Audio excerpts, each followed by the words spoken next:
Meditations with Ryan Slomak. Hello, listeners, and welcome to episode 39 of Meditations. I'm your host, Ryan Zlomek, and this is a show dedicated to making space for conversation with interesting people just to see what we can kind of learn along the way. On today's show, I am over the moon to have RC Matheson on the show. I've been a huge fan of RC for a very long time. He wrote a novel called Created By that I absolutely love, and he has a short story collection called Scars and Other Distinguishing Marks, which just makes my spine tingle just thinking about how specific and on point he is with his horror prose. But behind the scenes, behind the camera, behind the writing, RC is a well-known and very successful scriptwriter. In the late 70s, early 80s, he was writing for such TV shows as Three's Company, The Incredible Hulk, Knight Rider. He became the head writer of the TV show The A-Team in its heyday, and has done a bunch of other cool things, including a film called 3 O'Clock High, and one of my favorite projects ever, which is called Battleground. If you're unfamiliar with Battleground, it's directed by Brian Henson of the Muppets fame, and it's a Stephen King adaptation that is basically an hour-long film that's told with no dialogue whatsoever. William Hurt stars in it, and it's just phenomenal. So we're going to dig into RC's history of screenwriting, history of television, dig into Battleground, and even talk about his side career as a professional drummer in this conversation. So without further ado, let's head to Hollywood. Here is RC Matheson. RC, thanks so much for beaming in.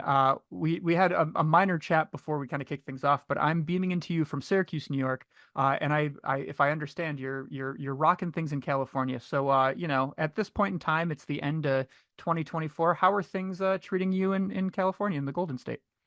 Very nicely. We went through a terribly hot, blistering summer, and it's all sort of eased up. So it's very nice, very nice.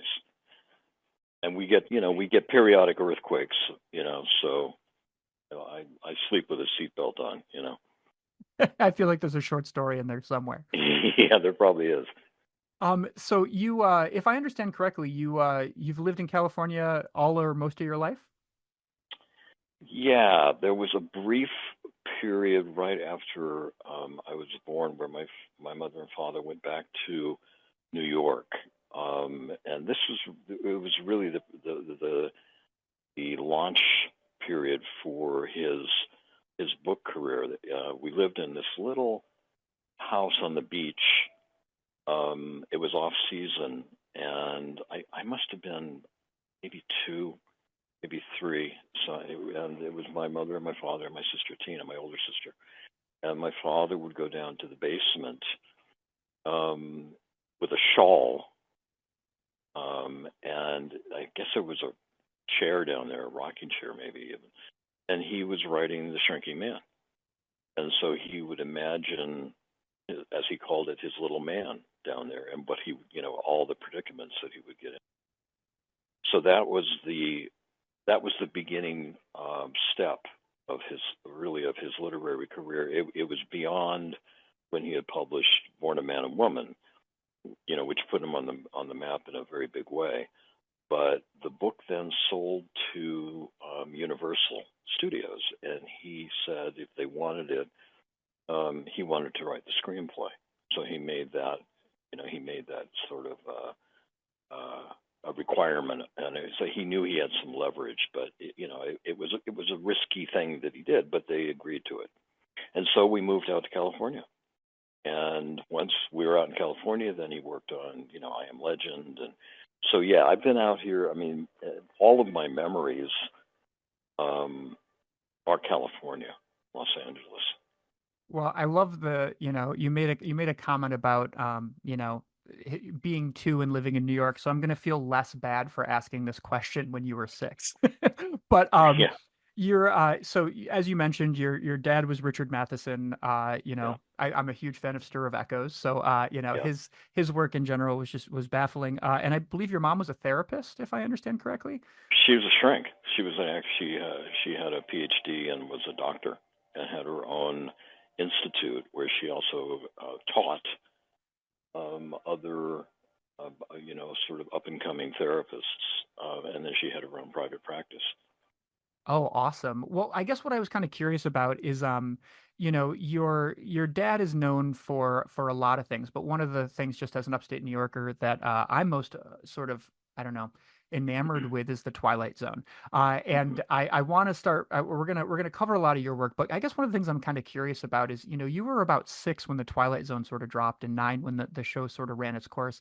And your Hmm. dad, Rod Serling, and Charles Beaumont were sort of the 3 godfathers of the show. And I guess I was just kind of curious about, being a kid and having your dad involved with one of, the biggest sort of sci-fi TV shows that had come out at the time. Like, what was like? Did you find yourself impacted from that, or were you kind of shielded from that media? Like, how did that, I guess, era of the Matheson family affect you? Well, no, I was not shielded from it. In fact, when any of his episodes would air, we would all gather around in the living room. He had a portable TV which weighed about 2,000 pounds at that time, and he would move it into the living room and have friends over, and we would all sit and watch the episodes, black and white, whole other time. We were not um, kept away from it, thinking that it was going to be too disturbing to us. And it was not a huge phenomena um, as a show yet. It didn't become sort of like uh, the whole thing that happened, like for the X Files, for example. It was not sort of premiere in the zeitgeist at that time. People knew it, people loved it, but it was not a huge thing. And so it was, it was always fascinating. It was troubling watching some of those episodes. I mean, and Beaumont would come over. I don't remember Rod coming over. I think Rod, as wonderful a guy as he was just really busy. I mean, running the show, he was a very completely hands-on with that show, and I don't think he had a lot of time to spare socially, But there was a group of friends that were very close, and they were kind of like their own little oddball Algonquin, And it was Bill Nolan. It was Chuck Beaumont. It was my dad, Chad Oliver, George Clayton Johnson, And they would all hang out. And I mean, I just remember, as much as anything else, I remember hearing them at night just laughing. They were in the living room and talking and sharing ideas, and they would riff on things that each of them were doing. And it got to the point where they were in such a place of being on really the vanguard voices. I mean, I don't know if you saw the book that came out, the Southern California Sorcerers, but that was really them. They were really kind of like the British invasion in terms of dark fiction, and they ended up starting a company called the Green Hand. And my father, I think, was president or vice president, and they basically went they went all over town. They had offices in Beverly Hills, and they went to all the studios with ideas that they had. And I think in the first week or two that they were in business, they had like multiple projects that they had sold studios. So they had not only a friendship and a kind of just delight in irreverence, because they did, and they were all really funny. I mean, really funny. And they were also doing work that was so kind of at the time almost revolutionary. Yeah, it was amazing stuff, and I appreciate you shedding light onto that, and especially to the fact that there is that direct connection between horror and comedy, which we'll dig into your career as we get into it. I think there really is. I think they operate almost with a very similar kind of an algebra. It's just that horror dwells more in things that that have to do with mortality and things that are violations of the flesh and so forth. But they both hinge on surprise. Yeah, absolutely. Well, let's dig into your writing career a little bit. One more sort of we'll call it youthful RC Matheson story is that I heard you reiterate in one of your interviews that the time that you kind of knew you had an aptitude for writing was that when you had done a book report and the administration of the school had accused you of having your dad write it for you. It's true. It's completely true. Um, I got called to the principal's office, and I mean, it wasn't like he tied me to the chair and pistol whipped me, but he made it very clear that uh, he believed, as my English teacher believed, that my father had written this book report. I don't even remember what the book was, but I had I will say that for my age, I already was writing, at a pretty cool level, you know. But that was a really interesting turning point. My mother was infuriated. She thought, what an affront for this young man. Like it was going to traumatize me.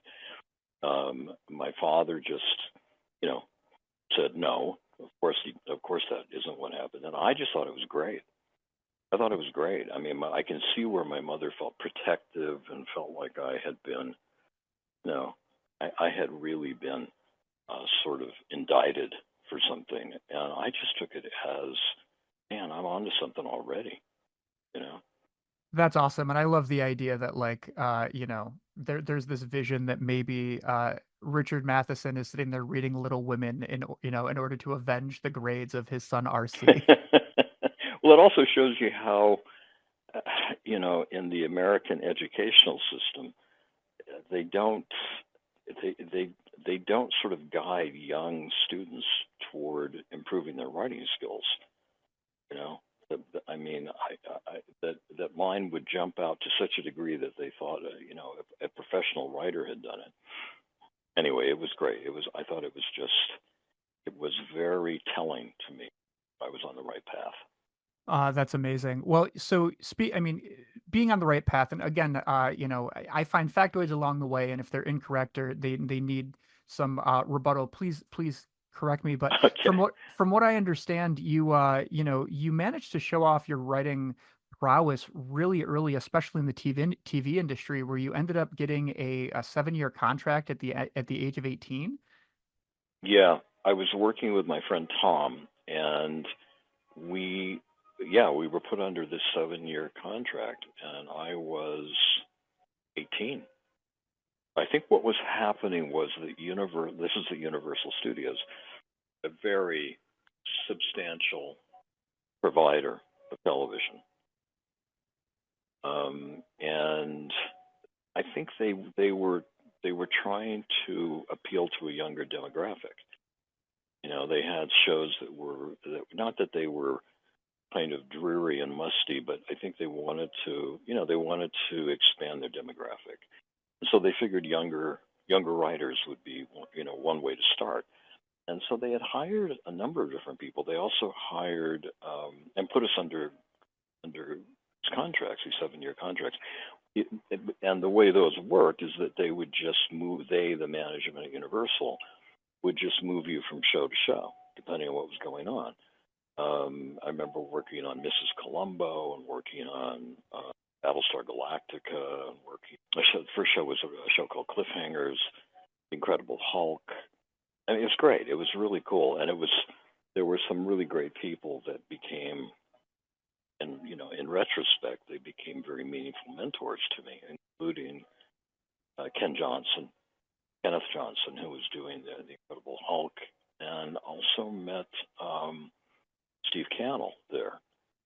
And in fact, where we met Steve Cannell was on Quincy.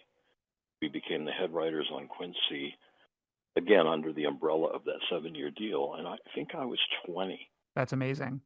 Yeah, it was pretty challenging, and I just remember there were difficulties with the show. And guy that was running the show. I mean, there was just hot and cold producers coming and going all the time because nobody could get the show quite right. And the star of it was just incredibly demanding and making it difficult for executive producers. So we were sort of the latest platoon that had come in. And the guy we were working with was a guy named Don Belisario, who went on and produced and created Magnum and all kinds of shows. I mean, he did all kinds of stuff. And there was an evening where we were, it's typical to stay late on these shows. I mean, getting home at midnight was not uncommon at all. And it was like, I don't know, 8 o'clock at night or something. And he said, a friend of mine's going to come by and talk to me about the show and dealing with difficulty of the show.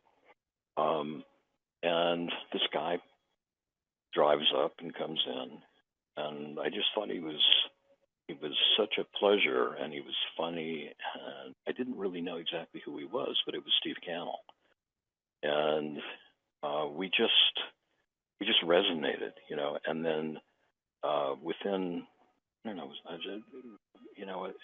I guess it was, it's all sort of a blur, the time period, but in a period of time beyond that, we went to work for Steve Cannell and became producers for him, writer and producers for like 5 years with his company. It's fascinating. I know you've described him as like one of the three sort of greatest like writing influences to you. And I'll come to him in a minute, but I guess one thing I'm kind of curious about is like, we think right now in terms of, screenplays and teleplays, most people kind of stay in their lane in regards to genre or the types of stories that they tell. Like think about Mike Flanagan, for example, is like all things horror at this point. Yeah. Whereas like you're working on like Three's Company and Knight Rider and The Incredible Hulk and The A-Team, like all these shows that sort of fluctuate between genres and very different ways of telling stories. How long did you tend to sort of stay at a specific show before they sort of moved you around, or were you like a hired gun for the institution, like day by day, week by week? It was kind of both. It is a business that is very transient to begin with. I mean, most pilots that are written don't get made. Most pitches for pilots don't get made. Most pilots don't get made. Pilots that air, bulk of them don't go on to become a successful series.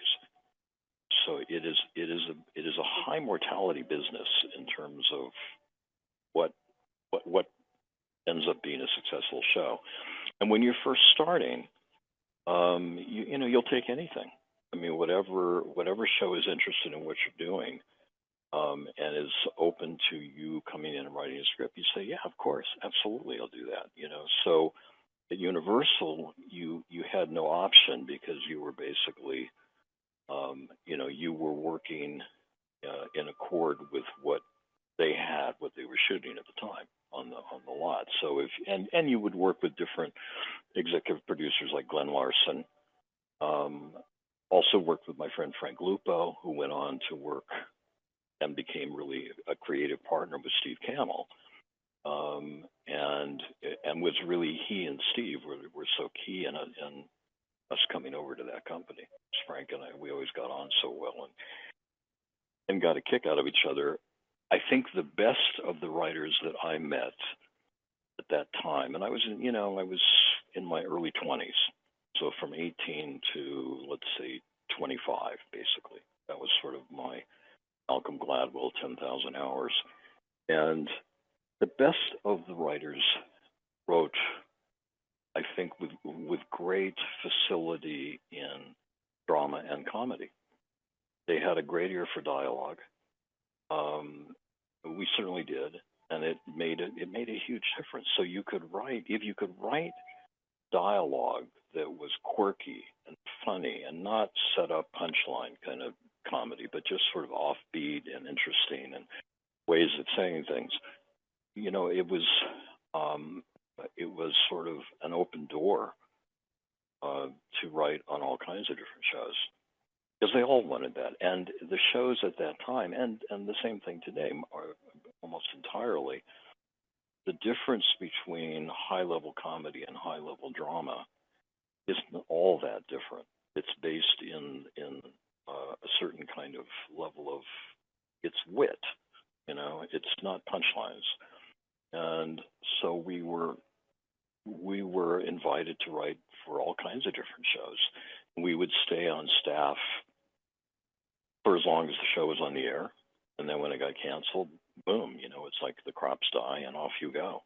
And so it was just moving from one thing to another, and it was just being on the go all the time. I think we ended up working at every studio in town. I know we did, because I remember having offices, Paramount and Universal and Warner Brothers and where else? 20th Century Fox, everywhere. So it was a very exciting and very kind of creatively eclectic, like being on a safari. I'm sure, and this is a super niche question, but it's just something I've always thought about, which is, they always talk about, oh, we changed offices. For me, somebody who's not living in, the media capital of the world, the idea of like, I work for Warner Brothers and then I pack up shop and I go work for whomever, isn't Yeah. necessarily something that's kind of in my brain. But one of the things I'm curious about is, as you move from office to office, did you have specific items that you needed to bring with you? Well, you know what, you learn to travel light, because everything is so transient. So I remember we would always have like a stereo with us because we always had music going, writing, and I would say not much else.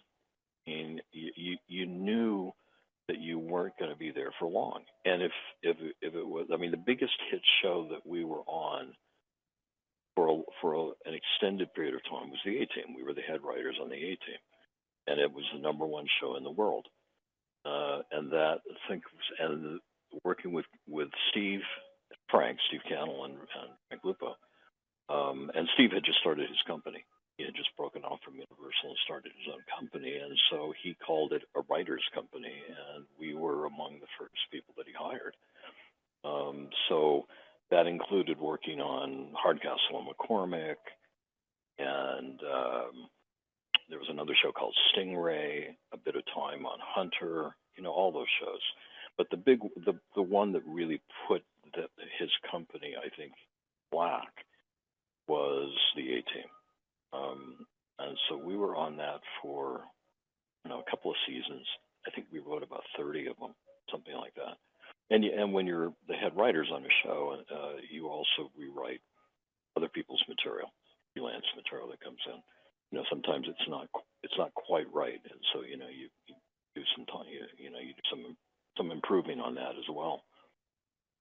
How I'm kind of intrigued with the idea of a writer's room, and just especially as head writers, like you guys are sort of the the head honchos kind of operating those Yeah. things. What was, I've heard stories about from you specifically about like the writer's room could be 3 to 5 people, it could be 15 people. As you kind of took on that leadership role at the A Team, like how many people did you typically have in your writer's room, and how did you sort of handle that from a leadership style? How did you ensure that you were getting the best material out of everybody? Well, that's a good question. And in drama, there is no writer's room. It's almost entirely in comedy. You have a writer's room, and I've been on. We wrote and produced comedy shows as well, and there were writers' rooms, and we ran writers' rooms. And so in drama, you get the best writers that you can to come in and freelance. They pitch ideas. If there's something that sounds like it's going to be a good fit, they go off, they kind of work it out. If that work, you give them notes on that. But these are just individual meetings. There's no sort of writer's room. And sometimes you give them notes on the phone. More often they would come in, sit for a couple hours, give them input on the story, and then give them input on the first draft. And it was like that. That was sort of the whole. That was the whole kind of the way that it all came together with hour shows. On half-hour shows, you did have the writer's room, and sometimes it was 10 writers. I don't remember it ever being 15 or 20. And it was an interesting, it was like group therapy, you know. I mean, people end up being in there for such extended periods of time, all day and into the evening, and food is brought in, and you know, so you're really kind of camping out together, and you there is no way to get the best out of people. You just hire the people that you think have got a voice and an attitude and a way of phrasing things, you know, and you create an atmosphere that's safe. It's the same thing as being a director. You create an atmosphere that's safe so people can take risks. The best stuff always comes from taking a bit of a risk. And there's different kinds of people that populate a room too. I mean, there were guys and women who barely said a word. There were people that were, you know, just chattering all the time, and things were bubbling out of them, you know. And sometimes the ones that barely said a word, after literally an hour or two of saying nothing, they would come out with the best line in the script. They would come up with some line that you would just go, okay, that's great. That is what their talent was, in a kind of a distillation of everything, and then coming finally with a line that was just really excellent and funny and strange. But it's making things safe. It's not putting pressure on people. It's doing exactly the opposite. Exactly the opposite. And everybody knows what the goal is. You know, so everybody's there. There's nobody in there that's not a professional. There's nobody in there that hasn't put time in. I mean, if they're good enough to be hired in a room on a show, they have already proven themselves. So that, you know, you don't have to motivate them. I think you have to just let them know that you want them to express their voice. I love it. Thanks so much for shedding some light on that. You know, Yeah. you worked in television for a good long while. One of Mm. the fun factoids that I heard recently, I think as of 2021, is that you had 1,300 scripts that you had written over your career. I don't think it's quite that many. But I know it is somewhere between 500 and 1,000. And I've lost track of. Well, you know, and the way it happens is if you're on a show, at the time they used to order, they would order like 30 or 35 scripts because they wanted to have backup scripts in case something didn't work out. There were also, in a season, there were that many episodes. You know, it's not like that now. Now with a limited series, you've got 7 or 8 episodes, and you know, season now is half of what it used to be, a third even. So you could rack up a lot of scripts. Not that we wrote every single script, we did not, but you had your hand in every single script. Not to mention the ones that you wrote yourself, you know. And so if you work on, as we did, 30 or 35 shows, and it's times 30, whatever that is. Not to mention pilots, I mean, or rewrites on features, and it just adds up. It sort of catches you by surprise. I mean, I remember the first time somebody asked me how many scripts I'd written, and I thought, I don't know, maybe 50. I was way low, way low. It was a lot more than that. Well, it's better than overestimating like I did, RC. So you're doing okay. Yeah, 1,300 would be really something. That would be like, wow. That would take longer. But it was about a 10-year stretch.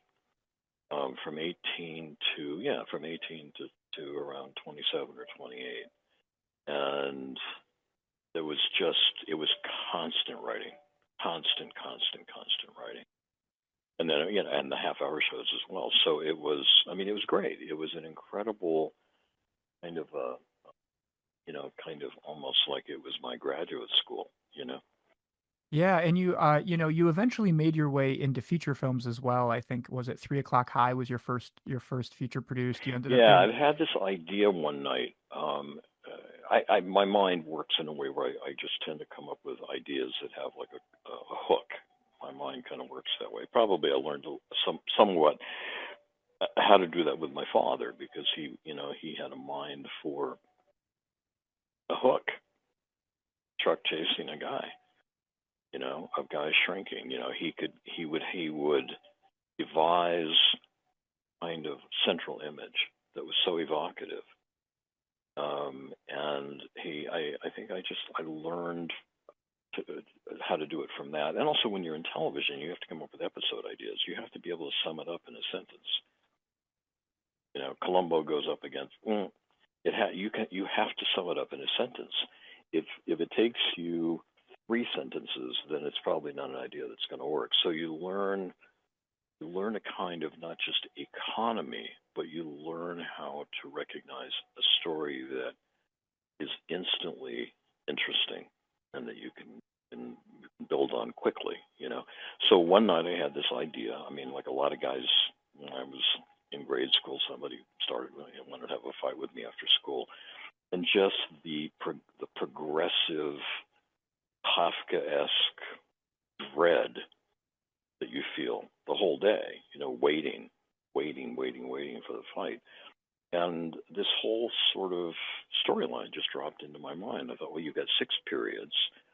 Each period is a phase of that dread.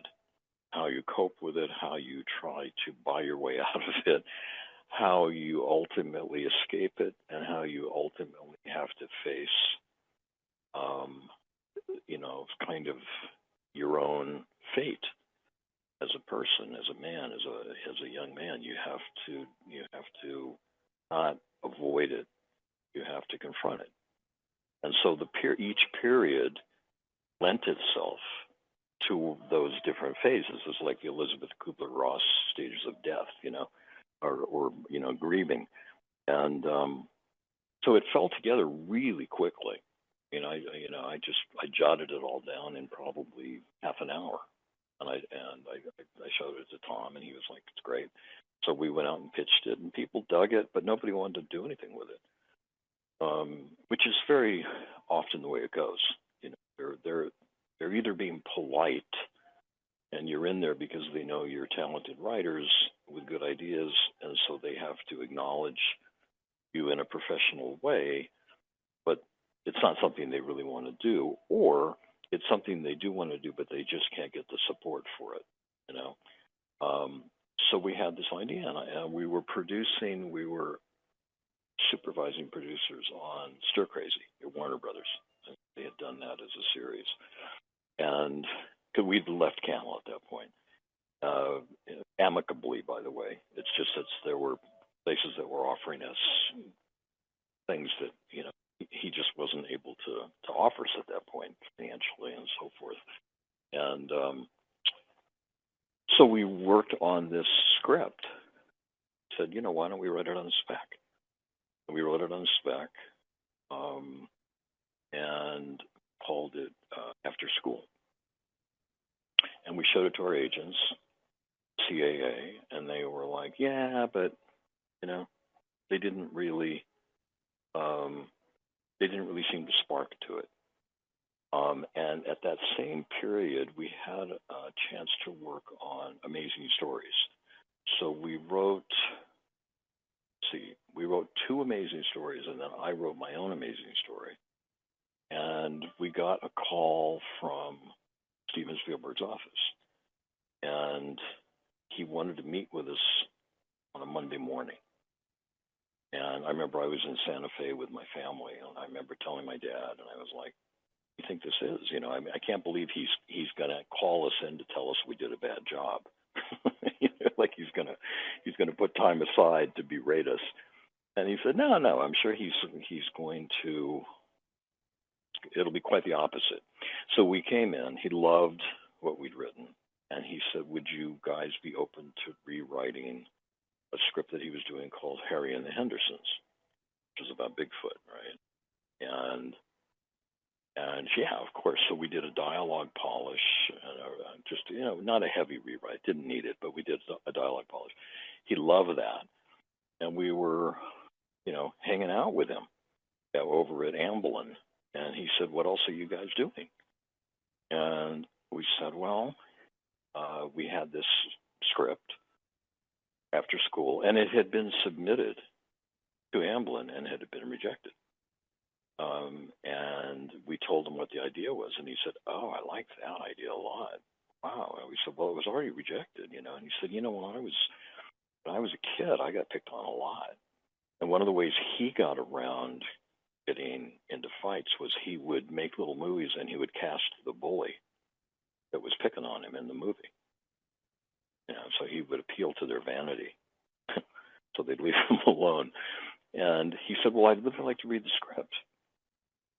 And I think at that point, I can't remember. We also were working for Aaron Spelling for 2 years, but maybe that came afterwards.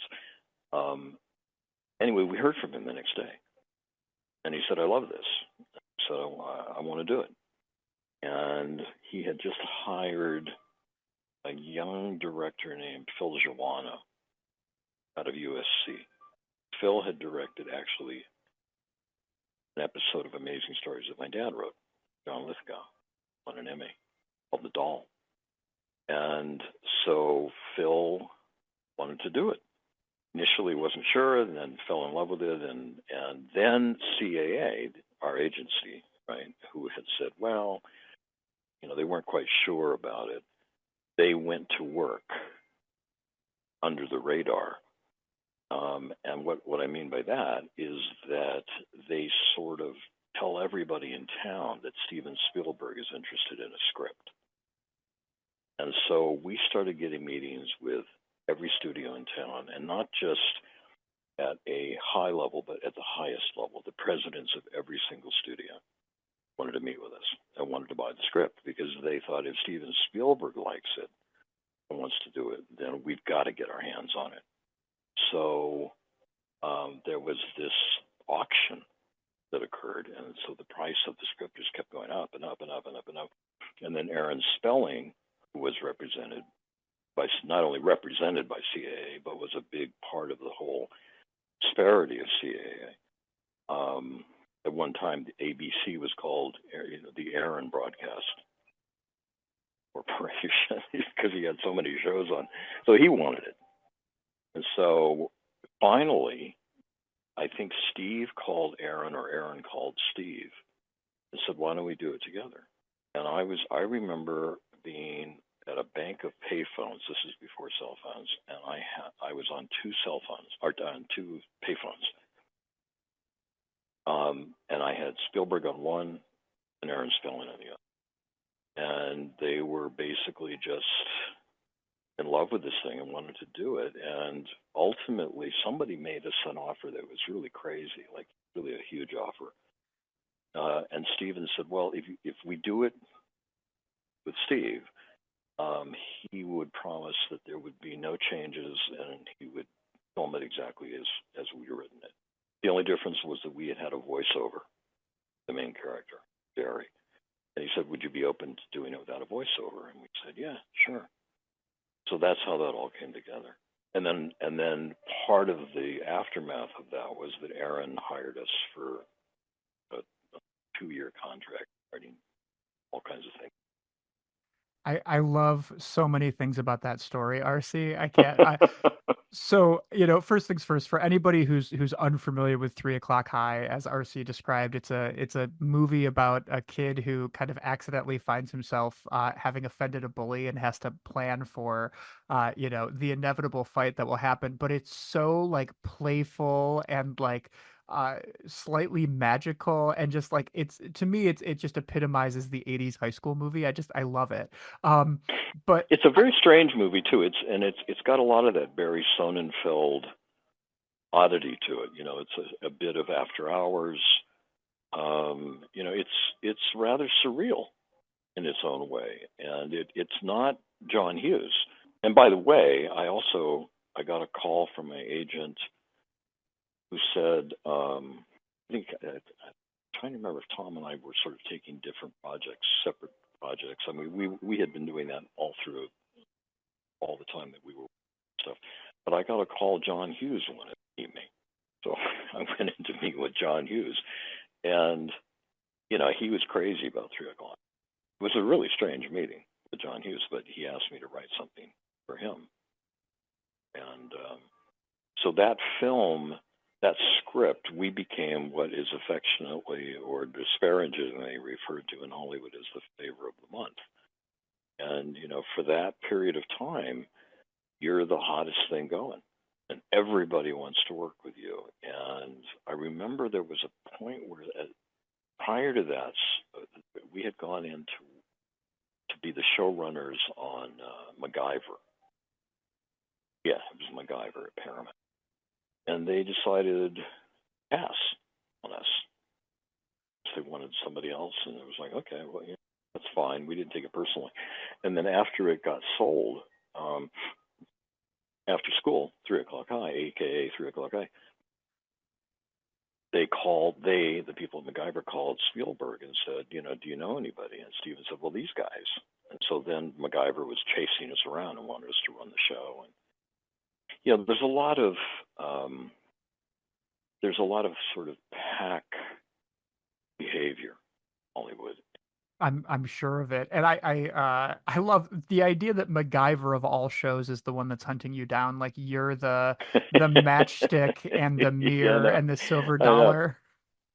Well, it's what I found so sort of telling was that once Steven Spielberg wanted something, it is such a consecration, and it is a reassurance to everybody that you are you are at a level that they want. And so we were already going, doing all kinds of things. I mean, we had a very, very, very busy, interesting career going before 3 o'clock. But with Stephen involved, and then Stephen put us under a 3-picture deal. So we had a 3-picture deal with him. And I mean, you could just see people don't know what works. They still don't know what works.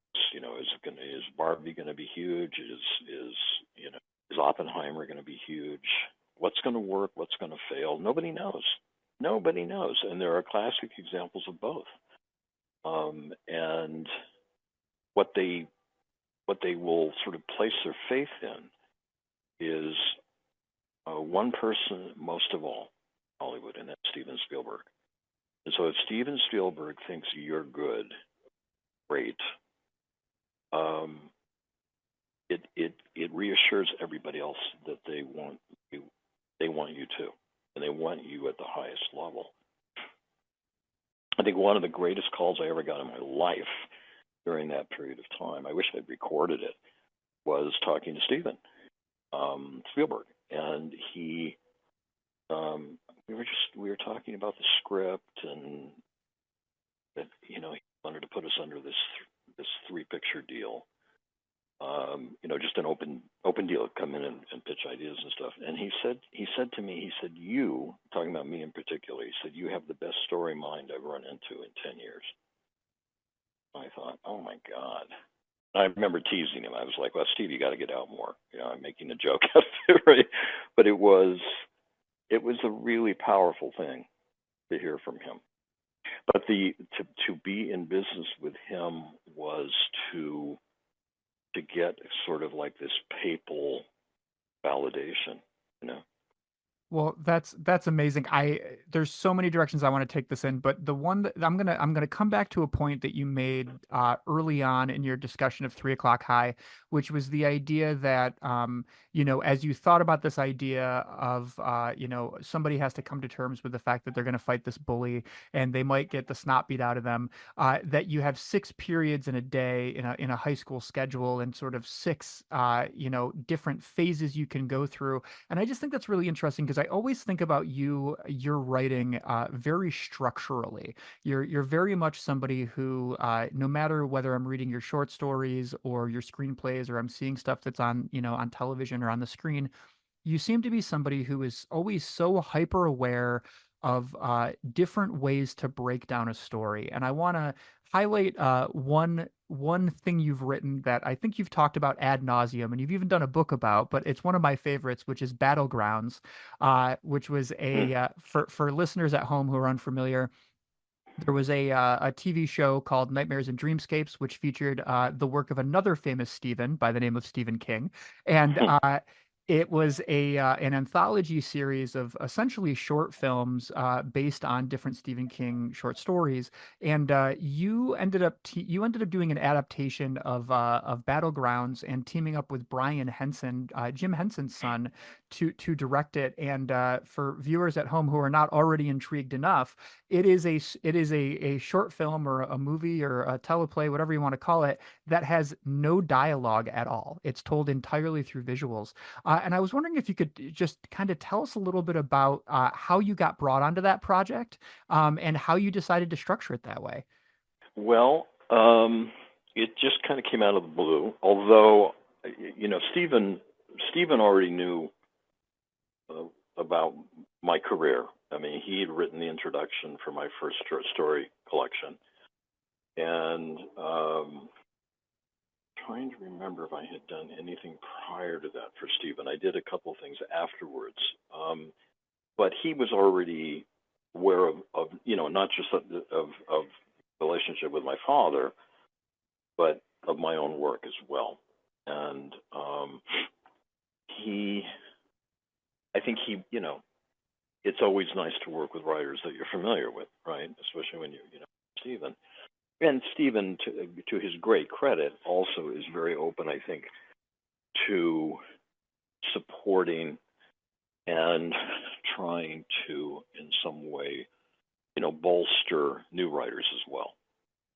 He's very generous about all of that stuff. But he certainly knew who I was, and we had published stories in a lot of. I mean, at that point, I had published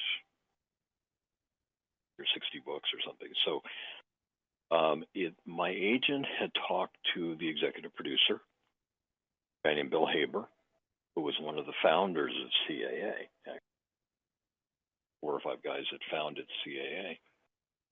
And he had gone on to become a great theatrical producer. He did Spamalot on Broadway, and just a really interesting guy. And so the opportunity was sealed for me. You want to do this? And I said, yeah, I'd love to. So and they were on a kind of a tight schedule. And I said, well, look, rather than my working out the story, because the story is fairly straightforward, and I kind of knew how I wanted to change it to expand it for length. I said, I'd like to let me just write the script. That'll save us a step. I did the same thing when we did the other Stephen King, Big Driver. When I did that, I did the same thing. And when I was working on Masters of Horror, I did the same thing. To work on the story first can take 2 weeks, and then to get their reaction to it and their notes, and then to incorporate that into the script, you can lose some very valuable time. So for me, I was far enough along to be able to say, look, let me just do the script, and then just give me the notes on the script.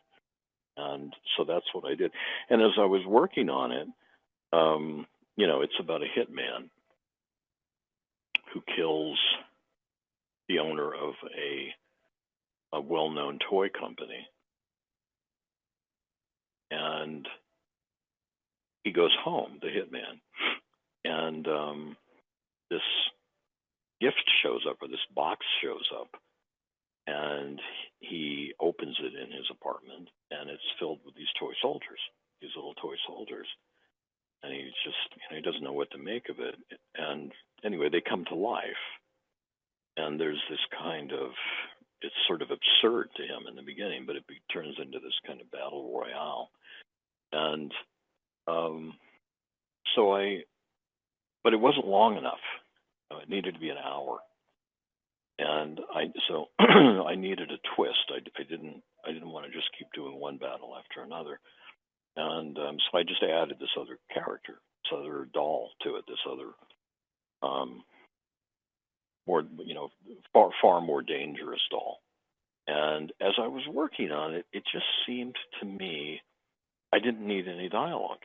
It seemed to me dialogue was not only superfluous, but that it kind of weakened the effect of it.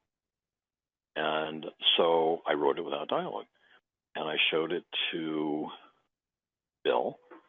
He thought it was great. He loved it. And we showed it to the network. They loved it. And then he sent it to William Hurt. Initially, it was going to be Alec Baldwin to William Hurt, and he loved it. So we were off and running. Oh, and Brian Henson. Brian Henson loved it too. And so, it was one of those sort of blessed projects. Everybody was really on their A game. We shot it in Melbourne, Australia. I was down there when they were shooting it. They spent a lot of money on it. A lot, and there was a lot of prep time, much more than they normally give any episode like that. Spent a ton on it, and it shows. Brian, and with Brian at the helm, he just did this brilliant job, and it ended up winning 2 Emmys.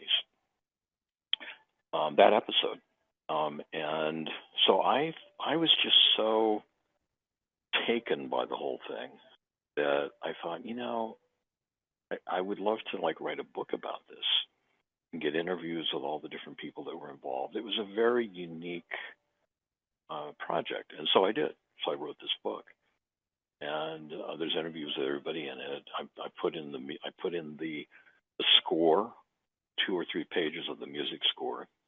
Jeff Beal, who did the music, was one of the people that won an Emmy. Interviews with the special effects people, interviews with William Hurt, people writing things. It's a really cool book.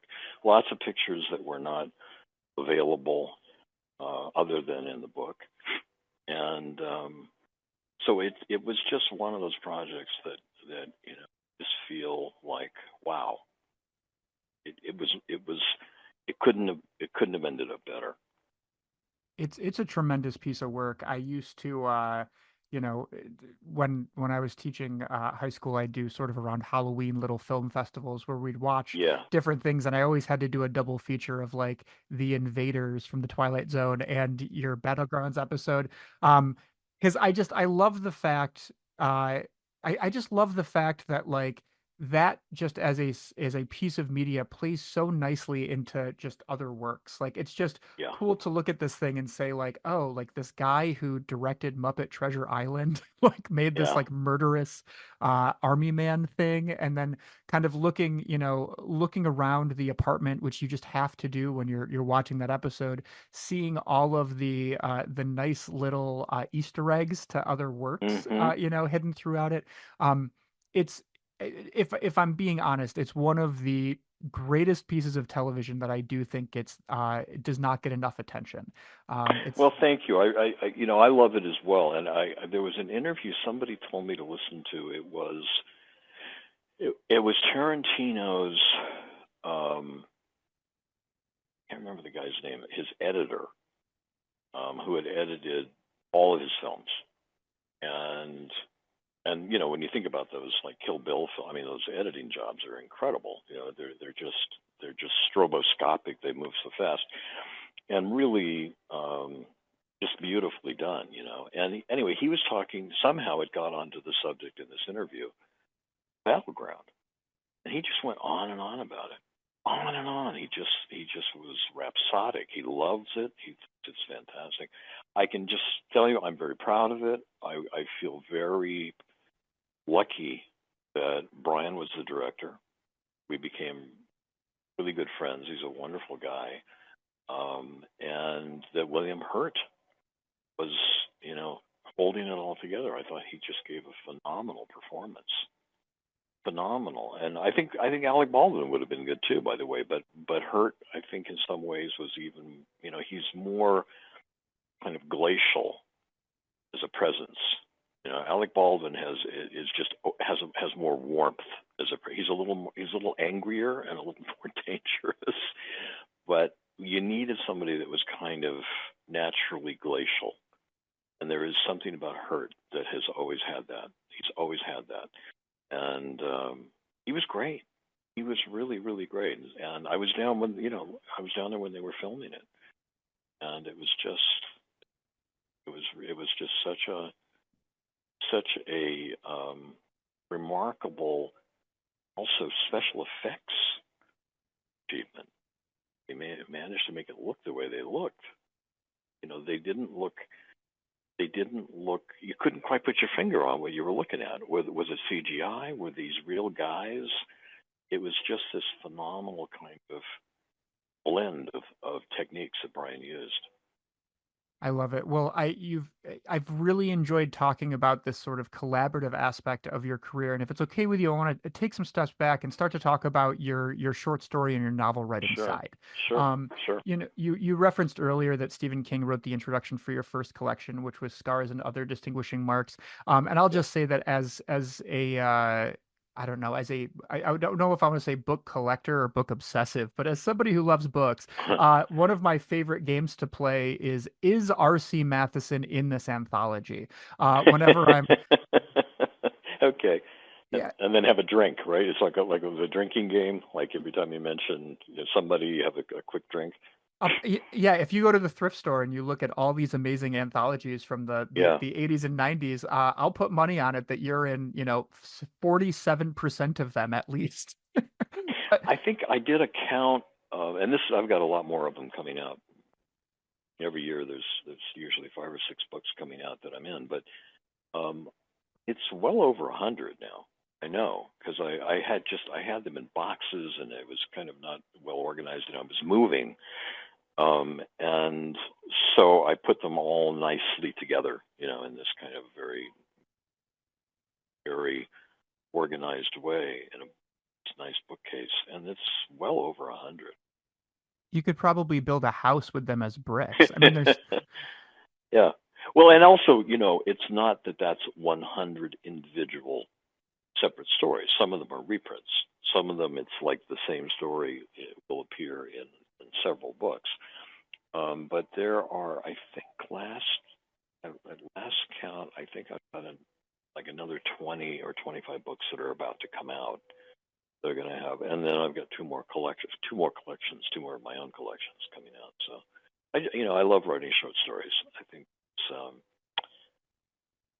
I think of it as kind of a lapidary process. I put a lot of time into it. I don't just sort of dash them off. I mean, they are. Some people have, yes, it's affectionate, called me the master of compression, which is kind of a funny image. But I put a lot of time I put as much time into a short story as I do into a script.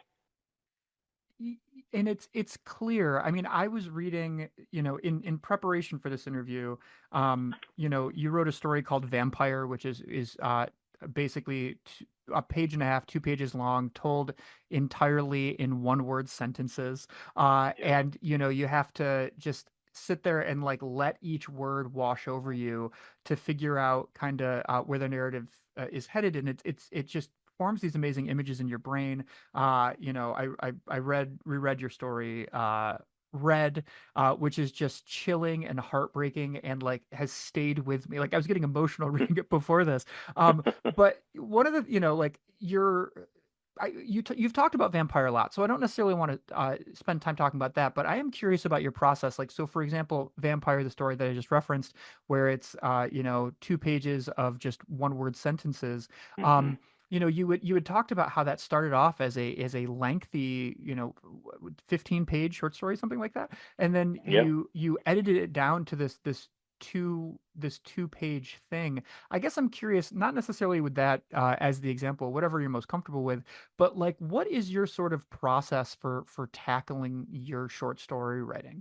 I think I'm drawn, just as I mentioned, with having a knack for coming up with ideas for movies and TV shows and stuff like that.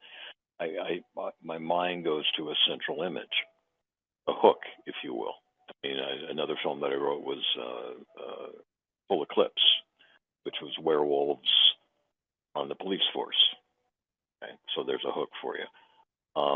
And it's sort of it's not just kind of being it's not just clever juxtaposition. It's finding something that the minute you put these two things together, you can see where it's going to turn into something really interesting, legitimately interesting. And so for a short story, I mean, I don't write long short stories. I think the longest one I ever wrote was called Whatever, about a failing rock and roll group. It was in a book that Douglas Winter edited. And so I began by writing short stories at a time when I was really, really, really busy with all the stuff I was describing to you a little while ago, all the early, the stuff in my early 20s. So I didn't have time to write long short stories. I mean, I literally didn't have the physical time to do it. So I would write things that were, I thought, like a really interesting, evocative little idea, and I could do it very quickly. And because of the discipline that is exacted when you're writing scripts, you have to say a lot with a little.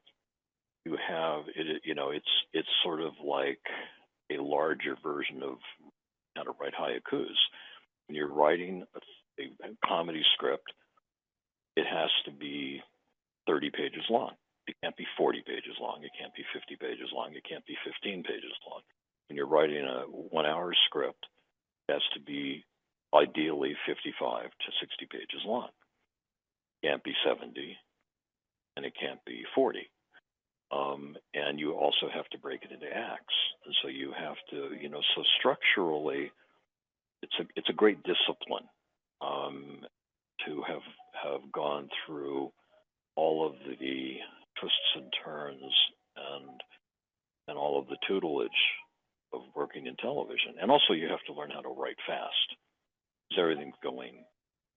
It's a very accelerated process creatively. It's not like writing a novel where you can kind of take your time. There is no time. I used to write an hour script over a weekend, and there were plenty of us that did that.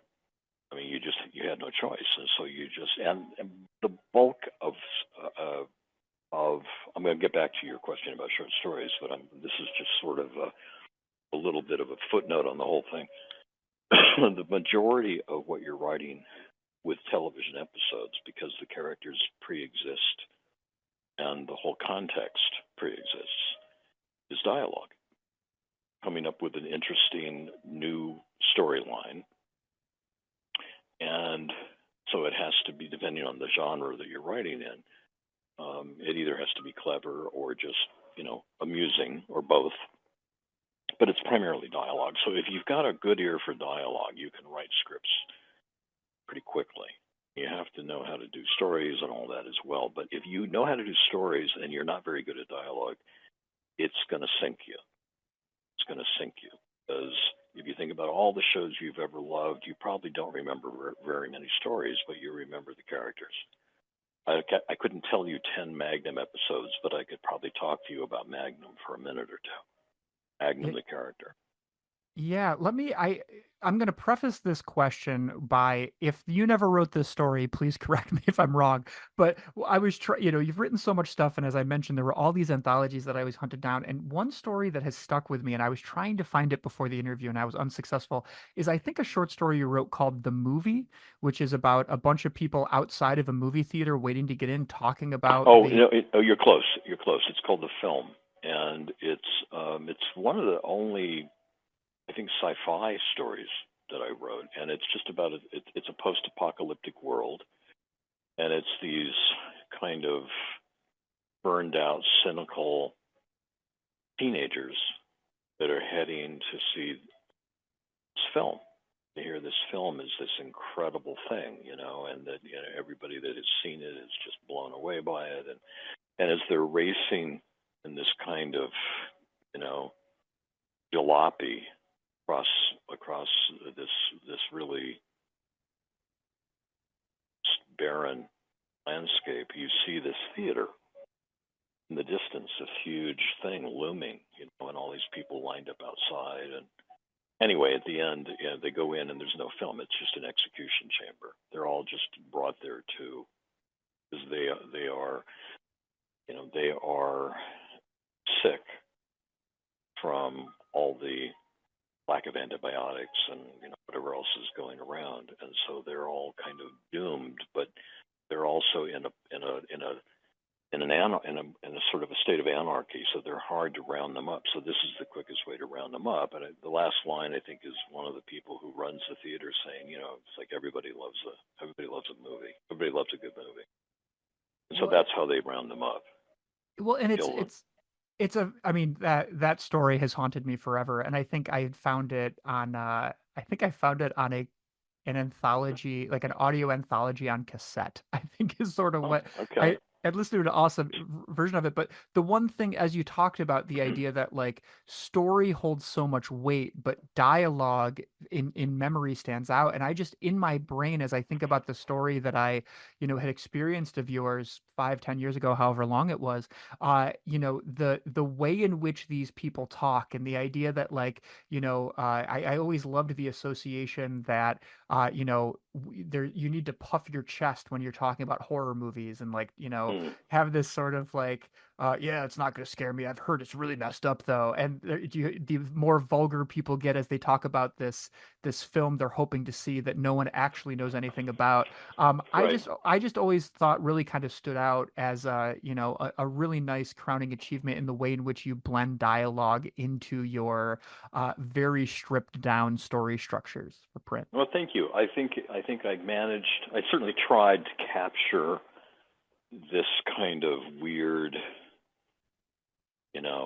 toxic shorthand they all had together, and just a way of being so demolished. They're living in a demolished world, and their hearts are gone in a way, from it all, and that they have a kind of a vernacular in a way. It's a kind of a way of talking. There's a pal of mine, David J. Scow, who does that kind of dialogue as well. So we both have kind of like an ear for that kind of dialogue. It's quirky, it's odd. It includes what are kind of edgy coinages. It includes breakages of grammar, but that sound right. It is a kind of like it's not poetry, but it is it has a sort of a strange, unnerving rhyme scheme to it in its own way. Well, so another thing I'm kind of curious about your writing career is as I'm sitting next to this stack of books that all contain you can barely see over it, right? I know. I'm worried that I'm just going to suffocate from all the amazing pages, right? Okay. But I'm curious about your choice to pretty much devote yourself to horror and mystery in your prose work when you have such an amazing way of comedy. And just to be clear, I love what you're doing in horror. I have no idea what a comedy story of RC Matheson looks like, but I'm kind of I'm curious about like choosing that, dare I say, genre to kind of devote such a large career of your prose work to when you clearly have a knack for so many other different ways of telling stories. Well, thank you. I mean, comedy's been. It's funny when people ask me, what do I do? I always tell them that, in addition to doing this kind of stuff, this sort of dark, strange, psychologically very kind of troubling material, strange material, that I am also a comedy writer. And, it's very near and dear to my heart. And all of the things that I write that are all of my scripts, the dialogue reflects that. And I think if I had made a couple of different choices, I probably would have just ended up entirely in the half-hour world. And it probably would have been a pretty comfortable fit for me, I mean, my ear my ear for dialogue always it's a little offbeat. It's indirect, but it's also comedic. It's comedic, or I would say it is looking to say things in a way that are amusing but strange, and it goes over well. It goes over well. But I've had some remarkable opportunities, comedy wise, and, but I sometimes think about it. I've got a friend who was the executive producer of Cheers. Um, Steve Sutton is a buddy of mine, and it's interesting to listen to what people go through in any genre in television because they all have their challenges. So there's no one place that you can sort of end up where there aren't going to be sort of unexpected challenges. But I've written a few stories that are comedic. I don't know if there's any that are in Scars. I'm trying to remember, but I've got a number of them that are in Dystopia. That's my second collection, and then also several that are in Zoopraxis, which is my last collection. But I also think there's not a big market for comedic short stories. If you think about it, I mean, I don't know that there's a sort of a world out there that's waiting for comedic short stories. I mean, I would love to write something that ended up in the New Yorker, things that are sort of peculiar, right, like that. But I think as I've watched the arc of my short story writing, it's not so much really. It's not really about horror when you get right down to it. There was an article, a piece in Penthouse. I don't know if you ever saw this. I was part of this group of guys. Dave Scout kind of called us the Splatter Punks, and John Skip and Chris Spector and David and myself, and we were a little bit of Joe Lansdale, and we were supposed to be the cutting edge of horror. And in the article in Penthouse, I just said, if they are the knife that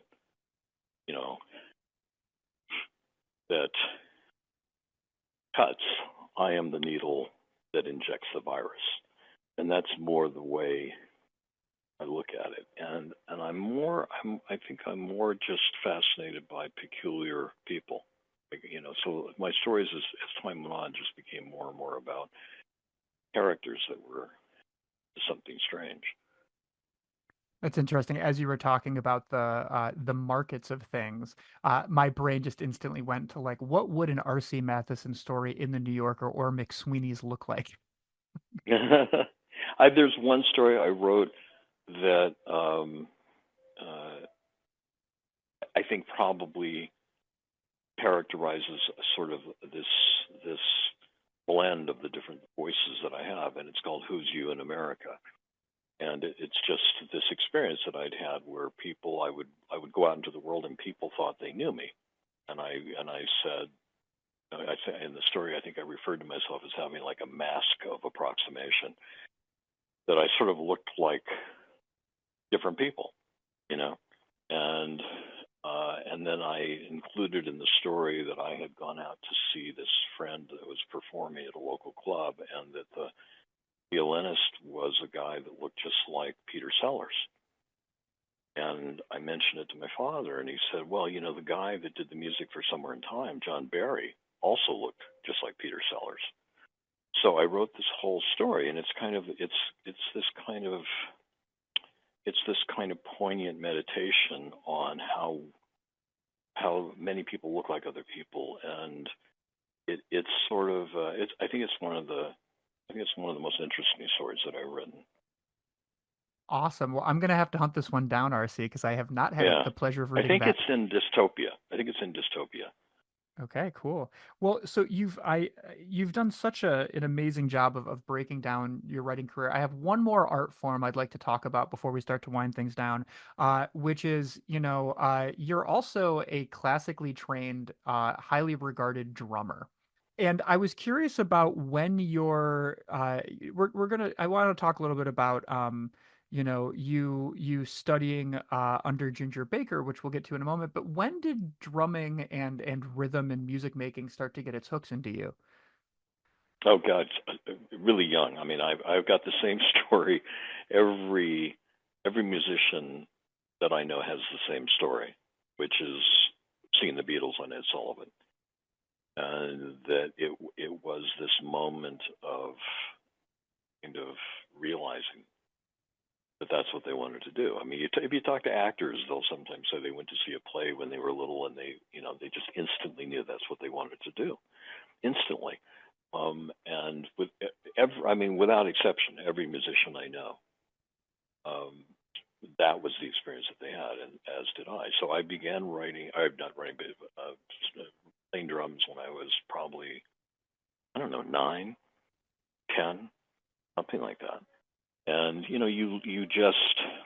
By the way, I think I'm glad you're bringing it up because it does play a very, I think, essential role in my writing, which is rhythmic and percussive, and is about um, trying to create a kind of a groove, but keeping it ventilated. And to go back to Vampire for 1 second, part of the reason Vampire works is that there is the mistaken impression when you first start writing that you're trying to get everything across. You want it to be clear, and as you get better and better and better and better at it, you realize how much you can take away and how little you need to say, and that it is what is important is to say the things that will evoke, or as I've said in Ask Me, I've said I provide the dots, and the reader connects the dots. So it's choosing the proper dots, not unlike playing the drums, where you have X amount of time, you have 3.5 minutes on song. You've got to find the essential groove of it, and you have to find a fill or two or three, and you always have to know, whatever you're doing, you always have to know where one is. So however the count changes, however you do a fill that may be like you may do a different time signature. If you can fit it in to the song, even if it's a 4/4 song, you could do a different time signature fill that would fit in there. But you always have to know where one is. Always, you always have to come back to one. However you're counting it out, and it's the same thing when you're writing something. You have to know basically what it is that you're trying to say. So however you get to it, you have to basically know what it is that you're trying to say. What are you trying to get across? In 3 o'clock high, what I was trying to get across was there comes a time that is a definitive crucible in each of our lives, and that we cannot back away from it. And if we do back away from it, we will regret it for the rest of our lives. That's the point of that movie. And it finds its way, and it wends its way in all kinds of funny, ridiculous ways. But that's the point of it. Well, so thinking about your drumming, you said you started off kind of playing at 9 or 10. When did you start to play with other musicians and start to do live shows or record in studios and start to kind of put your drumming out into the world? Well, I started playing in bands when I was a teenager. Um, Lots of bands. I mean, just all kinds of different bands. And then really, I got so caught up with my writing that my drumming, became very sort of secondary in terms of how much time and I could devote to it. And then when I was about, well, I quit writing in television after selling 3 o'clock high. Um, I felt kind of burned out. I've been writing television for 10 years, and the finances made it possible to not have to do it anymore. And so I really reawakened my own relationship with my drums. I'd been playing them all along, and I played in clubs and stuff like that, but I didn't really pursue it deeply. And in my 30s, that's when I began to deepen my relationship with it again and kind of not revivify it, but deepen my relationship with it. That's when I somewhere in there I was working with Ginger Baker. The way that came up is kind of strange. There's a paper in Los Angeles called the LA Weekly. It's kind of like a throwaway paper, And I was at a coffee shop preparing for a meeting, and I'm just kind of looking through it, and I saw this ad in the classifieds. It said Toad 101 with a phone number, and I don't know how many people would put it together, but to me it was like I had like this blink moment. I thought Toad was his famous drum solo, Ginger Baker, and 101, a lesson, right? It's also a freeway or a highway. And I called and I said, "Is this about Ginger Baker?" And this woman answered and was like, "Hello." And I said, "Is this about Ginger Baker?" And she said, "Yeah." And he's giving lessons, private lessons. You have to send him a tape, and he will decide if you are, at a sort of what level you're at. And so I sent him a tape of playing drums, and he put me one-on-one, just him and me. So I'd meet him at a recording studio in Hollywood, and we would just work together. I just love the fact that like you basically had the decoder ring built into your brain. Yeah, I really did. It was really weird because it hit me instantly. I mean, maybe every other drummer would say, "Oh yeah, I know exactly what that means," but it was. I mean, obviously, I had to verify it and say to this person, "Is this about Ginger Baker?" But how did I even know to ask the question or even use his name? It was like I had decoded it instantaneously. And just for listeners out there who don't know who Ginger Baker is, he was the drummer for Cream, Eric Clapton's early band. So that's a pretty substantive connection to make there. You're in, I just in other interviews, we don't have to break this down too much, but like you've talked about the fact that like he was really like making you think super technically about how you kind of get your mind right in the way in which you attack things. I think you talked about sort of like starting with paradiddles and figuring out how you can utilize every part of the drum set with that sort of rhythm. Yeah, I mean, I don't know how many people that are going to be listening to you and I here, are drummers who have had training around drumming, but with drumming, there are what are called the rudiments, the 26 rudiments. A paradiddle is one of them. Right, left, right, left, right, left, left. There's 26 of them. And he played double bass drum. And what he would do is he would take the rudiments and he would move them around the drum set, and he would also reverse them, meaning he would do, right on the tom-tom, left on the snare drum, right on the bass drum, and then another right on the hi-hat.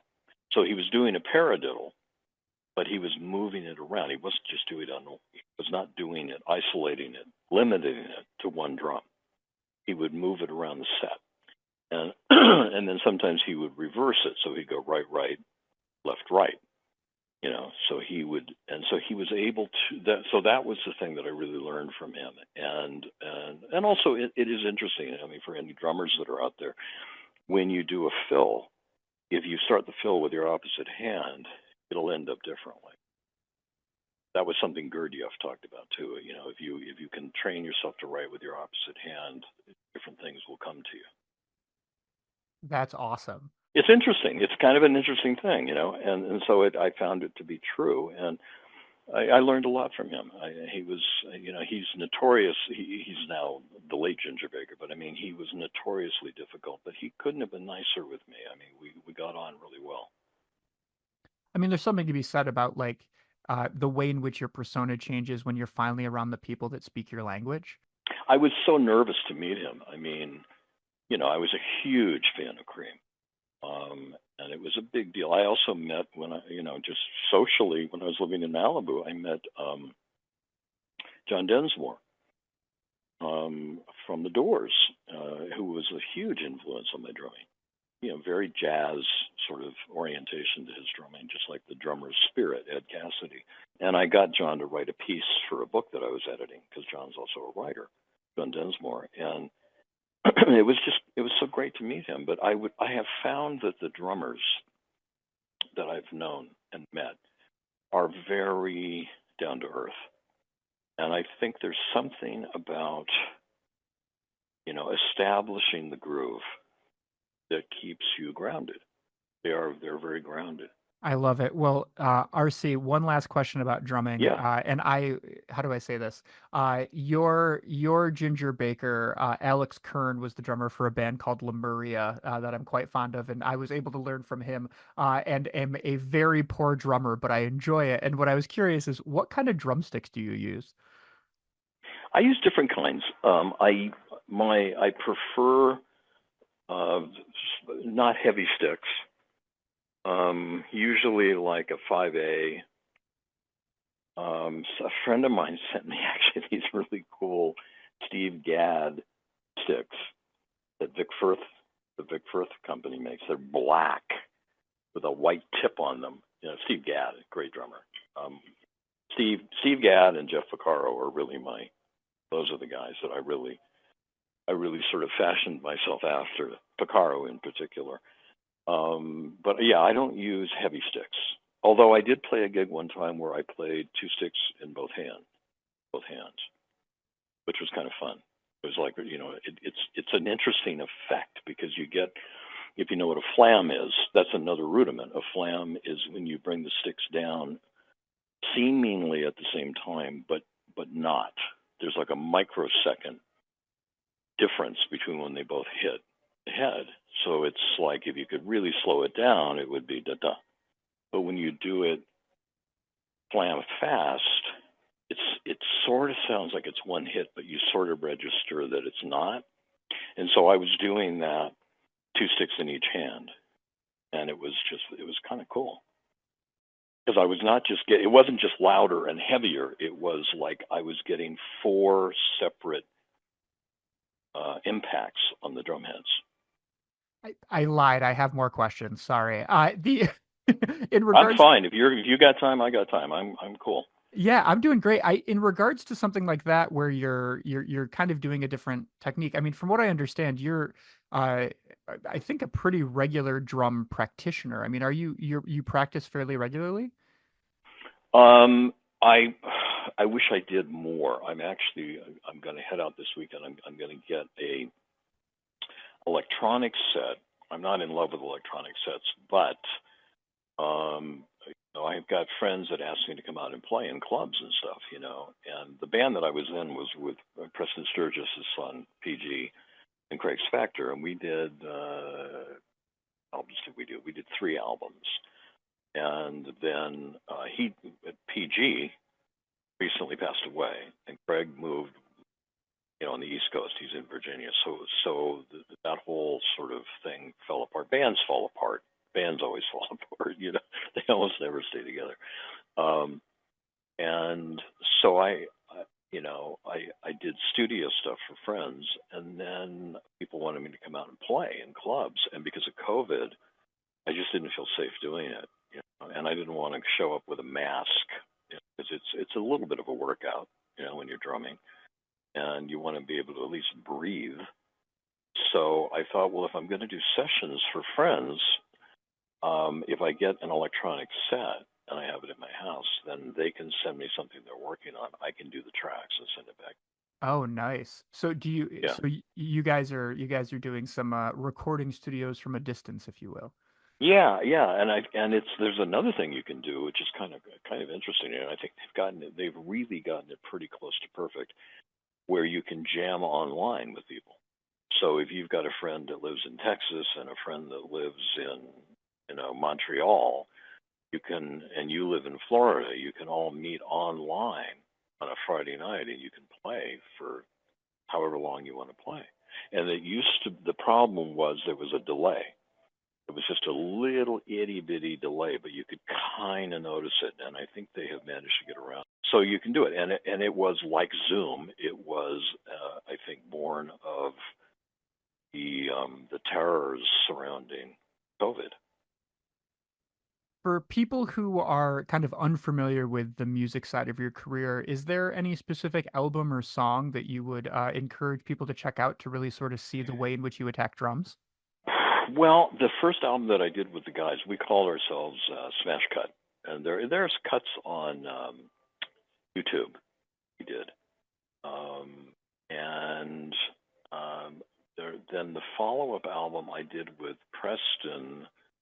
It's called Fool School, which has got some interesting cuts on it, and then I also worked with another band called the Existers, which is really strange stuff, and it's my friend Jason Keane, and it's really it's just interesting and strange. We did it may even be on YouTube now. There's a track we did called Swampadeus, which is like Amadeus in New Orleans in the swamps, right?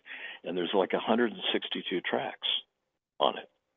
So you're hearing, I couldn't possibly tell you what all the tracks are, but it includes crickets and it includes, drums, it includes everything. So we're working on different all the time. And my friends, the tracks, if I begin to feel like things are calming down more with risk of COVID, I'll just go out and play in clubs. I do miss playing it. I used to play in clubs in LA all the time. That's awesome. Well, RC, it's been such a pleasure, and Oh, good. I'm glad. It's been fun, huh? Yeah, man, absolutely. And inevitably I'll apologize when you get some other random question that you hear from me because you're now stuck with me for life.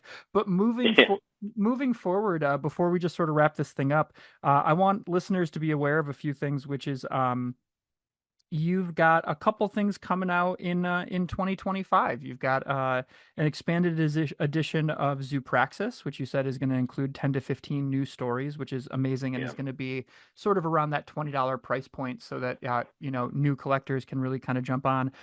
Then what I'm super excited to hear is that you've got a new novel coming out called Paranoia. And I'm sitting next to your novel Created By, which is a personal favorite, and your sort of experimental book, The Ritual of Illusion. Tell us a little bit about Paranoia. Well, I can't tell you too much. And by the way, before I forget, I'm doing a novella. I think it'll be out next year. I'm almost positive it'll be called Crazy Diamond that I'm doing with my Italian publisher, who's also an author, named Alessandro Manzetti. Really wonderful writer. So we're writing this novella together. And I just did my half, so he's working on his half now. Paranoia is about a guy that comes out of alcohol rehab, and he's a nice enough guy, think Tom Hanks, he's a very decent kind of a guy, but he's had this drinking problem. And he just starts to feel like people are not crazy about him. And he's thinking, well, maybe when I was drinking, I was really not such a great person. And, now I'm paying the price in my own family, with, the work place that I work. And it begins to escalate to the point where that's not what it is. And people are out to get him, and he begins to feel like the whole world is out to get him, and it is. Awesome. I am so excited. Can you, just out of curiosity, can you kind of give us a page length, like how long this is going to be? Well, not so surprisingly, given my tendency to, toward the brief. I think it's 260 pages long. I mean, it's a real pot boiler. It's just go, go, go, go, go, go, go, go, go. It does. I don't dilly-dally. I like, and that, again, that is part of what you learn when you're writing television, writing film. Books, you can kind of take your time. You can pace it out differently. I adapted Dean Kuntz's novel Soul Survivor into a miniseries, and it was interesting to watch for me, Dean is a great, great guy, and I was reading, like as I was adapting it into four, even though it was 4 hours. If you had adapted it faithfully to what he'd written, it would have been twice that. There was so much stuff going on. And there were scenes in it, like a guy goes into a bathroom, feels nervous, is somebody going to come in and hurt him? And indeed, somebody does, and he survives it. You know? And Dean wrote it really, I mean, wrote it beautifully, and it was probably 3 pages, 4 pages long, something like that. And, you know, I did it in probably half a paragraph. And it's not a matter of which one is the better way to do it. It's just that my mind tends to be, I don't like the word reductionistic because that seems like you're leaving things out that are important, but I do respond to the idea of distilling things, distilling them down, you know. And so for me, a 260-page book that's about the right length for a book. That's also a tome compared to all the other stuff you've written. It really is. It's the Magna Carta. I mean, and I'm aware of it because if you know, my average story is, let's say, I don't know, 5 pages long, probably, if you averaged it out. So that's how many stories is that? 260 pages. And when I did The Ritual of Illusion, it was a different kind of a challenge because it's all dialogue. It's the opposite of Battleground. It's all dialogue. It's nothing but dialogue. Just people talking. It was based in a form that's called the oral history, which I love. I remember reading an article in I don't know, Esquire or Rolling Stone about John Lennon, and it was just people talking. They were not in any way led by a question. It was just them talking about John Lennon, one right after another, you know. And one of them said, you know, John was a wounded bird, and then the next person said John was the biggest. And I thought that's really interesting. the contrast between those two things, you already immediately have this interesting kind of frisson, you know. And so if you do that through the whole book, which is what I do in The Ritual of Illusion, it's movie star, you are engulfed by a sea of unreliable witnesses, and so you're left to figure it out. Who is faithful to what happened and who is simply protecting their own sensibility? For people who are intrigued with the book, Ritual of Illusion, you can find, it's in a cool novella, but just opening to a random page to describe the type of writing is that, you know, you have one snippet right here from a gossip columnist, and then the next snippet from a homicide detective, and the next one from a retired talent agent. So you end up with this form that is really I'm used to as a reader of nonfiction, where like Legs McNeil uses it and things like that. And then you read it in this like fictional context, and you're like, oh man, I really am struggling with what my belief of truth is at this point. Well, it is a mosaic, and I try to. And each of them has their own understanding of what happened. You don't know who, if any, are complicit. Don't know if so, is it based in envy? Is it based in something far deeper? It's a priest that falls in love with her. It was a strange year when I wrote that book because I had to do a character count at the end of the book for the publisher, and there's 50 characters, and I realized I had created 50 characters. I mean, and they were all sort of Hollywood denizens in a way, you know, tarot card readers, and you know, people that are very much in kind of the jet stream of Hollywood, right? Are the jet stream of Hollywood. And that same year, I'd written a couple of pilots and a film, each of which had probably 15 characters. So that year, I'd created almost 100 people. It's great. And just I just opened the book to look at. We're looking at a 112 page book with 50 characters. So you're, you know, every 2 1/4 pages, you're creating a new person.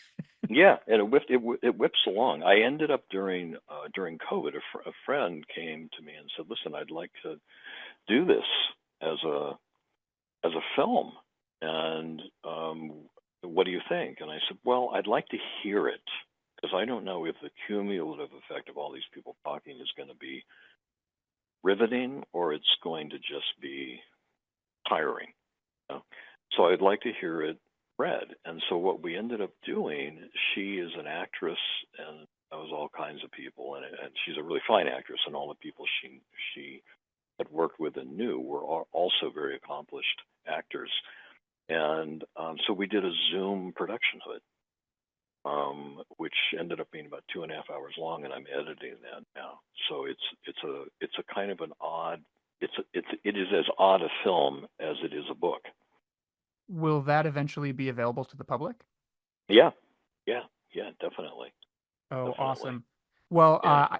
RC, for realsies, I got two last questions for you. Are you ready? Sure, whatever you like. All right. So the first one is this, which is before your father's passing in 2013, you guys formed Matheson Entertainment, if I understand Hmm. correctly, Hmm. where the sort of collective intellectual property of the two of you is shopped around and put into sort of different projects. And I was curious if you could kind of give us any sort of idea of what the status is right now of the types of things that you're doing with Matheson Entertainment.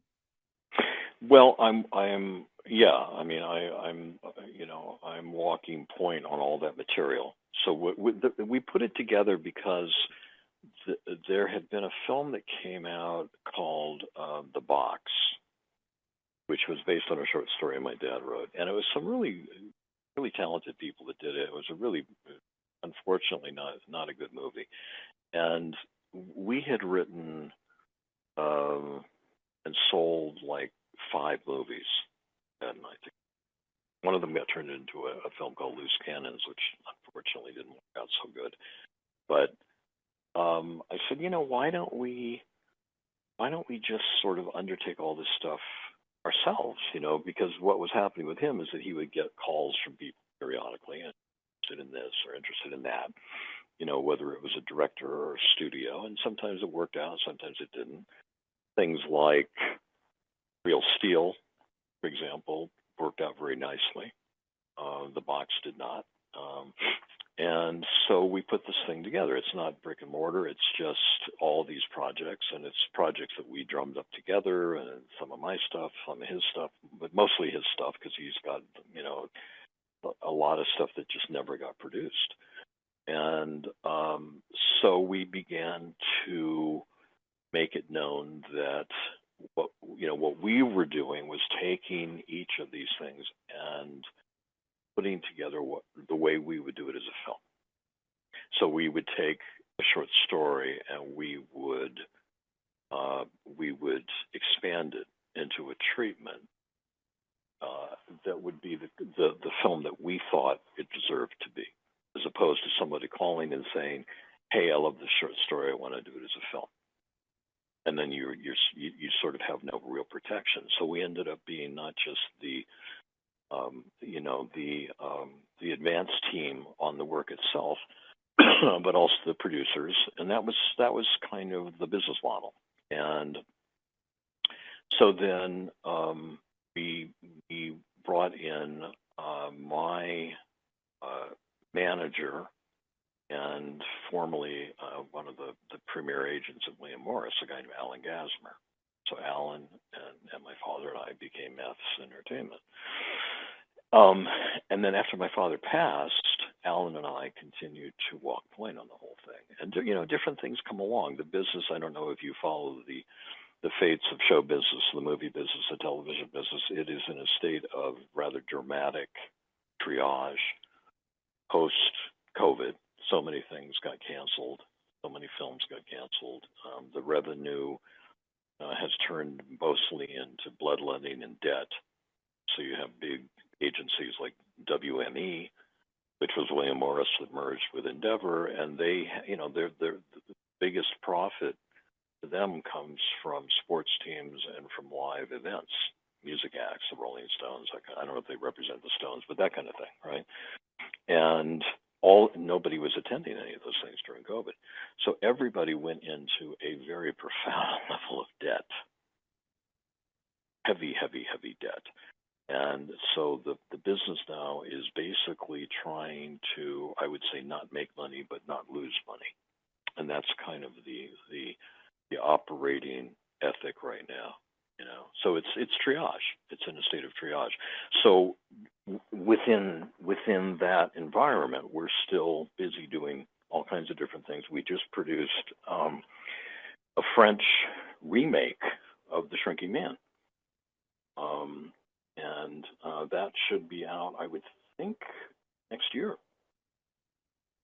Awesome. And I know, did I read somewhere that you guys were also kind of working in the theatrical space in regards to like That is plays? a theatrical, yeah. You mean stage? You mean stage production? Yeah. We're working. Yeah, and right now we're right in the middle of 3 different things that are all stage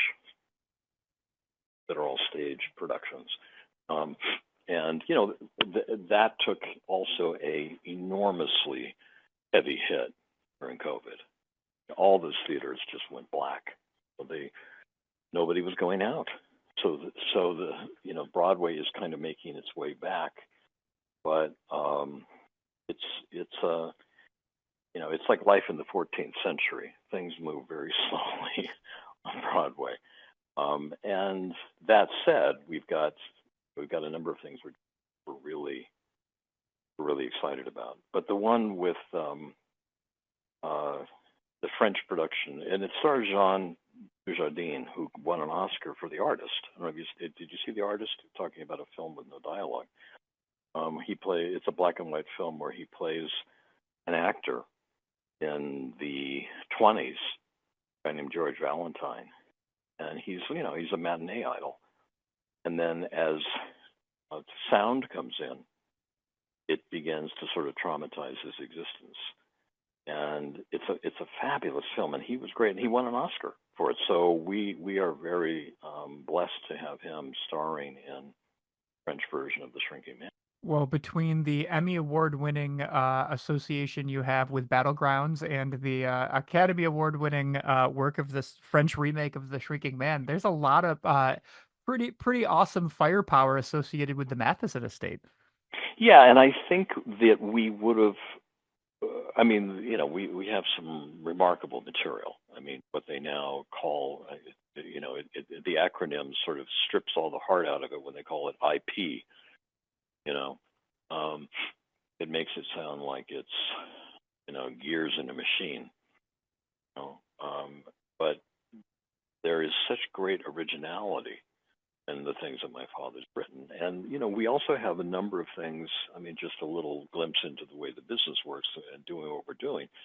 We have a number of projects that are encumbered in some way. Either they were optioned for X amount of time, or they were purchased and never made. But, we still have to legally, pursue them in a particular way. So there are things that are coming up that are available, but people, you hear from all kinds of people that want to do all kinds of weird things, that want to do remakes of this, and they want to do that, and there's a lot of ambitious but not very well considered thinking goes on, and particularly when it's something that is born of Richard Matheson, they sort of go, so they think they're going to do a remake of Somewhere in Time. They're going to do a sequel to Somewhere in Time. They're going to, and you just think about it and you go, I don't know about that, Or they're going to do a sequel to Duel. You go, I don't know about that. It's like when you think about it, it doesn't really make all that much sense. And there are films that stand in such a sort of a perfect way that to remake them or to sequelize them or prequelize them doesn't help matters. I don't know how I ultimately would weigh in on the production with Will Smith of I Am Legend, for example. It certainly transcended the Omega Man, which was kind of goofy. Was it as stately as The Last Man on Earth? Some Price? In some ways, yes. In many ways, no. And what happens too with ideas is they want to do something, the studios, but they want to put their imprimatur on it. So inevitably, what they do is they complicate it. My father hated in the sort of parlance of storytelling, he hated what are called B stories. He wanted the purity of a guy being chased by a truck. He didn't want to have the B story of why was the guy chasing him. He didn't want to have the B story of something that was some way presumably to support the story, to fill the story out. And by the way, speaking of going back to 3 O'Clock High, the experience with 3 O'Clock High, he pitched a duel to all kinds of people. He was the hottest writer in television because of The Night Stalker, at the highest ratings of any movie of the week ever made. And so everybody wanted to work with him. And he pitched Duel, and people would say, well, that's not a movie. Well, what happened? Is the truck driver mad at him? Did he have an affair with the truck driver's wife? And my dad said, I don't care about any of that. I just want the absolutely sort of visceral, very almost inexplicable terror and tension of what's happening. And Spielberg understood it. Yeah, I always loved the fact that your father said he wasn't a horror writer, that he was a terror writer. And I always thought that was a really interesting way to think about like what goals you have in regards to like what type of reaction you want out of the reader or the I watcher. think horror is damage to the flesh. If it's damage to the psyche, I guess you could say that is a permutation of horror. It's a variation on horror, but it usually seems to me is harmful to the flesh. If you look at something like The Haunting, classic one, the classic old one, there's really no harm to the flesh that's going on there. It's more terror, and if it involves survival of the spirit, meaning ghosts, if it involves all that stuff, I guess then you begin to sort of go into the realm of horror, technically in a way. But he never liked horror, my dad. It's really crazy. I mean, I recently reread Hell House. I wrote the introduction for the edition of it out, and there's a lot going on in that book. But what he really was masterful with was fear. Well, I think you got a little part of that too, my friend. Yeah, for sure. So, Richard, again, thanks for spending just so much time kind of talking and digging into so many just facets. I always want to leave room at the end of the show to see if there's anything that we haven't tackled or any sort of ideas that you want to put out there. Is there anything that you'd like to sort of send out to the universe or let listeners know Well, about? I have two things that I would say. I would say to everybody, if you can take the time, try to play a musical instrument, because it will add an entirely different dimension to your thinking and to your emotions, and it will teach you, it will teach you a different kind of a language, and it can also produce, of course, great beauty. So that's one thing. Whatever the instrument is, I just think it's a very important thing to learn a musical instrument. That it deepens your life. It deepens your life. And then the other thing is for writers, of what I like to say to writers is, whatever you're working on, whatever stage of your writing you're at, finish it. Always finish it. Always finish it. Don't let anything hang. Finish it, because you'll never know what it could have been if you don't finish it. You'll get into the habit of being kind of drowning in doubt. And to finish it is the only way that it can fly. And to finish it is the only way that you can fly. So I think that is a essential part of being creative when you are creating something, whether it's a painting or it's a song or it's a piece of writing, piece of prose or a screenplay. Right, finish it. Make sure to finish it. Awesome. Well, RC, thank you so much for making time to chat. This was a pleasure. You're welcome. Thanks so much. I really enjoyed it. All RC is a freaking master, not only of writing, but also just of word choice in casual conversation. I'm forever thinking about somebody falling asleep with a seatbelt on themselves. It just puts me in such a joyous mood. If you are intrigued with any of the work that RC talked about, I strongly encourage you to go check out any of his scripts. I had a really fun time watching some of his A-Team work before this and checking out Battleground. You can find Battleground on YouTube at this current moment, and it's well worth a watch. Also be on the lookout for RC's new works. It sounds like we're going to get a lot of imagination from him in 2025. Moving forward, on January 29th, the 40th episode of Meditations with Ryan Zlomek comes out, and I'm very excited to bring one of my friends on the show. We're going to be talking with Mike Borkowski. If you're a Central New Yorker, you probably know Mike as somebody who's done illustration for Syracuse University, creating kind of a cartoony, aggressive version of Otto the Orange, or he's done work for the Syracuse Mets, creating their Marvel Knights jersey, but he's done way cooler stuff than that. He's a professional storyboard artist and has been for nearly 30 years, having worked for Nickelodeon, Marvel Studios, Warner Brothers Animation, and dozens of other places. His work can be seen on the TV show Invincible, Scooby-Doo Where Are You?, Venture Brothers, Justice League, Spider-Man, Batman Caped Crusader, Wolverine and the X-Men, and countless other TV shows. So if you've ever been interested in the behind the scenes of the development of cartoons and the people that are making decisions as to how we transition the scripts to storyboards into animation, this conversation is for you. So again, episode 40 with Mike Borkowski comes out on January 29th. If you like what you heard today, I strongly encourage you to take a look at the back catalog, where I've been honored to interview lots of other creatives and writers from all various places. Tim Jacobus, the cover artist for the Goosebumps books, is on a previous episode. You can hear about the writing of Wicked from author Gregor Maguire. You can hear about Off the Books, a new novel by Soma Mae Chung Fraser. And in the realm of deep horror, Grady Hendrix comes on the show to talk about Witchcraft for Wayward Girls and his famous book, My Best Friend's Exorcism.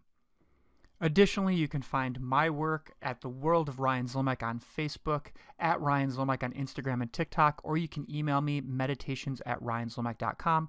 Often I'm posting things about my work in the arcade world, other creative projects I'm doing, and what it's like to be a goofy college professor. But without further ado, let's make sure that we spread joy and intrigue around the world. Go make space for conversation, because you just might learn something.